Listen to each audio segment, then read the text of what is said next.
Americans are fed up with corporations pushing woke politics. From Coca-Cola to Major League Baseball, it seems like liberal ideology is creeping in everywhere. Just this week, American Express got called out for telling employees capitalism is racist. Entrepreneur Vivek Ramaswamy is exposing how these giant companies mix politics with business and use it to influence our lives. He has a new book coming out called Woke Incorporated and a special airing this Sunday on Fox News at 10 p.m. Eastern, and it will also be available on Fox Nation that day. Here's a preview. I think there's now, as I said before, a Chinese word for wokeness, baitsuo. They understand this game far more deeply than any of us do, and I think that they are now using wokeism as a geopolitical tool to advance their own agenda. There's nothing like the threat if we get it wrong here at home.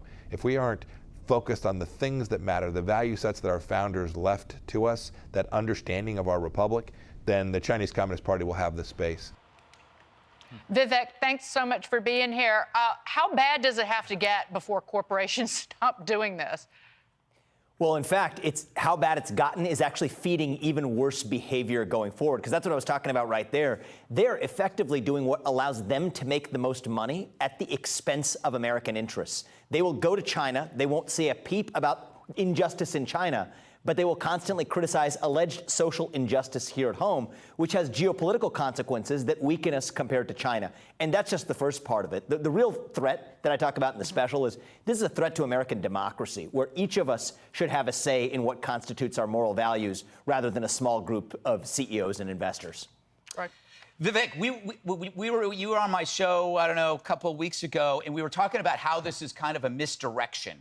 That the corporations go woke so you won't actually pay attention to the outrageous profits they make, the high interest rates, and their slogans like membership has its privileges.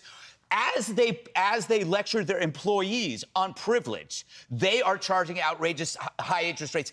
That's what they're trying to do is to the dumb activists, hey, look over here while we can still do this. So I thought I had an idea.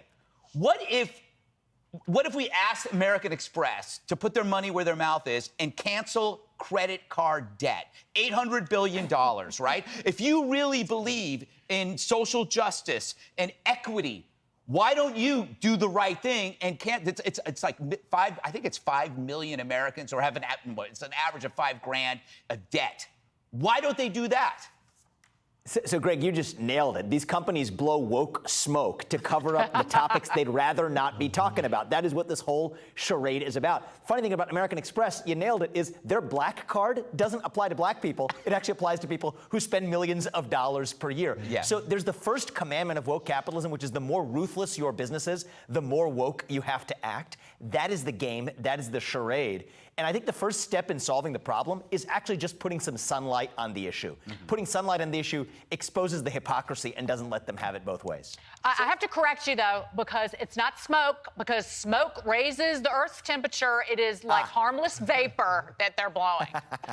Lawrence. Well, climate change is indeed one of their favorite topics, especially the racially disparate impact of climate change, which is a great way of changing the topic from economic injustice, which corporations love to do. Yep. It's environmental racism. So, Vivek, Greg hit on something. So my big question is, do they actually believe in this stuff?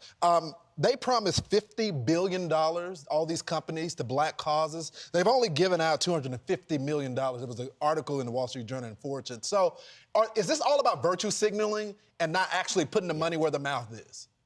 I think it is mostly about virtue signaling. And here's the problem with virtue signaling is at some point, signaling your virtue becomes more important than being virtuous itself. And I think you take a company like Unilever, which talks about the immutable laws of intersectionality, according to its CEO, Alan Jope, yet does not pay its Kenyan tea pickers who are ultimately raped, in some cases killed and maimed by their own colleagues who are now seeking justice from Unilever, and Unilever is denying that to them. That's one of the things I talk about in the book. That's one of the rules of how this game is actually played. But at the end of the day, I think it's even worse when some of them are authentic about it. Jack Dorsey isn't doing it just to make an extra buck. He has enough bucks. Some of these guys who are doing it authentically are even worse. They're using their market power to exercise undue influence in the marketplace of ideas. So it's a little bit of both. Yeah, I have a question. Well, piggybacking off what a lot of people said here, they're not really doing anything. I hear about a lot of seminars, right? Which is, as far as I understand it, you sit there, you eat sandwiches. If they really cared, wouldn't these people go out and volunteer? And why aren't more people calling them out on that? I think a lot of it is they make people afraid. How do people get beyond this fear of saying, you're not really woke, you're just sitting there eating sandwiches and listening to somebody say crazy stuff? It is this new culture of fear in every direction. But in corporate America, the way it works is you'd rather be talking about woke values or applauding diversity and inclusion or applauding equity or musing about the racially disparate impact of climate change than you would be talking about Occupy Wall Street, which is actually when I think all of this began. After the 2008 financial crisis, Wall Street was scared of Occupy Wall Street. But getting on these woke values, that was actually really easy. So that's when all of this began, and the last decade is really the after effect of what's happened since then. Awesome. Hi, Vivek. They saved the wokest for last. I was particularly taken by what we saw in the little preview where you said that wokeism is being used as a geopolitical tool. Could you expound on that a little bit more? Sure. So effectively, the way it works in China is they will build a great Chinese wall that prevents you from entering the Chinese market if you criticize the CCP. But they will roll out the red carpet if you criticize the United States. So if you take Disney, they said they couldn't film in the state of Georgia if Georgia passes a new anti-abortion statute. But they film Mulan in the Xinjiang province of China, which is ground zero of the Uyghur human rights crisis, and they actually praised the CCP. And what that allows China to do is when they get pressed on their human rights issues by the UN, by the EU, the thing that Xi Jinping now says is that Black Lives Matter shows that the United States is no better because the international arbiters of moral justice, the supposedly neutral corporations, are praising China while they're criticizing the United States. So I think that's actually dangerous geopolitically. It undermines our greatest asset, which isn't our nuclear arsenal. It is our moral standing on the global stage. That's what's at stake here. Exceptionalism. Vivek.